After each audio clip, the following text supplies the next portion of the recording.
Just remember one thing, we don't know what we're doing. That's why there's directions. Just do what the bag says. You'll be good. If you try to guess, it might get screwed up, it might not, but hey, just read. It's not going to hurt you. Alright, looks like we're doing that right there.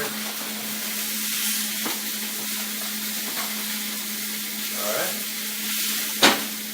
20 minutes. Alright, so at this point, my tater tots are getting a little messy. So what I'm going to do is I'm going to call an audible on this play right now. What I'm going to do is I'm just going to go ahead and switch them over to hash browns. Because, let's face it, half of them are going to be torn apart, some of them are going to be whole. So I say screw it. At this point, I'm just going to start mashing them up. And if you see, you got hash browns on the spot, fellas, so don't even worry about it. That's the beauty about when you're doing your own cooking. You don't have to care about what everybody else is going to want. You don't have to worry about anybody else complaining, because this is for you. Anybody else don't like it? Well, too bad. They can go eat somewhere else.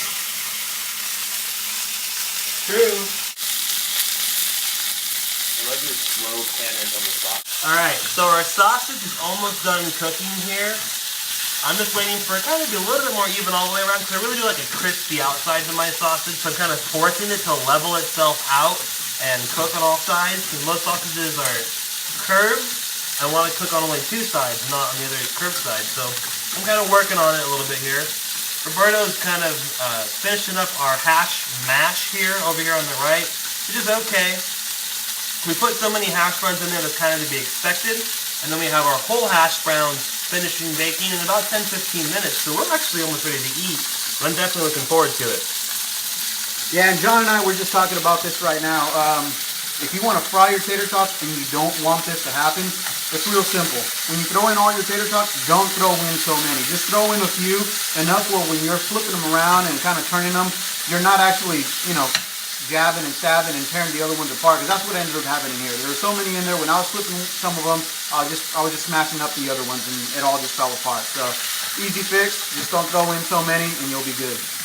When you're cooking sausage, it gets a little bit messy. So if we look over here, my teapot has been covered in grease along this kind of circle around the handle here, all the way to my gas knobs and into the middle. So I have a whole probably 2 foot radius. I'm gonna have to clean up now, because you really, as I've always said, you can't leave a mess behind. Please don't leave a mess behind. You're done cooking, clean up your dishes. So I'm gonna have to, in this case, clean up the stove top as well. If I had maybe broiled these or something, maybe it'd be a little bit less to clean up, but I like them pan fried, so I'm gonna do it.